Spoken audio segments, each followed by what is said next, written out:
Hello guys, আসসালামু আলাইকুম। Welcome back to my YouTube channel. তো তোমরা সবাই কেমন আছো? আশা করি ভালো আছো। আমিও অনেক ভালো আছি। তো ঈদ তো চলেই আসলো সামনে। তো ঈদের জন্য তো কিছু কেনাকাটা করতে লাগবে। তাই মা মেয়ে বেরিয়ে পড়লাম বালুরঘাটের উদ্দেশ্যে। অনেক কিছু কেনাকাটা করব। তো বাস থেকে নেমে একটু চারিদিকটা ঘুরে দেখছি। তো ঘুরে দেখেই চলে গেলাম আমরা কেনাকাটা করার জন্য। তো অনেক জামা কাপড়, আর এটা চৈত্র মাস ছিল, তো প্রচণ্ড সেল আর ভিড়ও অনেক ছিল।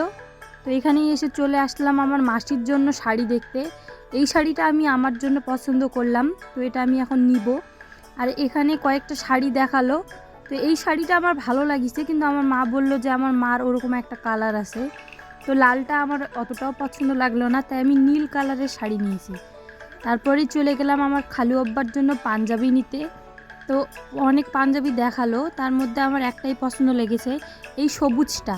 তো আমি ছবি অ্যাড করে দিব, দেখে নিও কেমন লাগছে।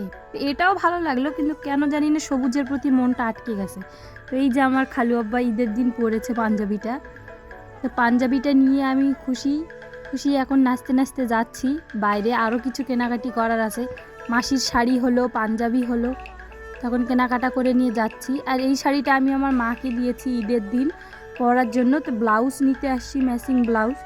তো এখানে অনেক রকমের ব্লাউজ ছিল, আর এই ব্লাউজগুলো আমার বুবুর জন্য নিলাম। আর কয়েকদিন আগেই তো আমার মাসির বেবি হয়েছে, তার জন্য কয়েকটা জামা নিলাম। আর এই হলুদটার মতো একটা জামা নিয়েছি, ওটা আমাদের পুচকি আপুটার জন্য। তো সবজি বাজারে আসলাম, কিছু সবজি নেওয়ার আছে নাকি দেখার জন্য।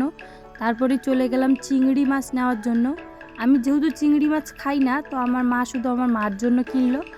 সব কিছু কেনাকাটা করে এখন আমরা চলে যাব বাড়ির দিকে। তোমরা সবাই ভালো থেকো, সুস্থ থেকো, আর ঈদে অনেক আনন্দ করো। আল্লাহ হাফেজ।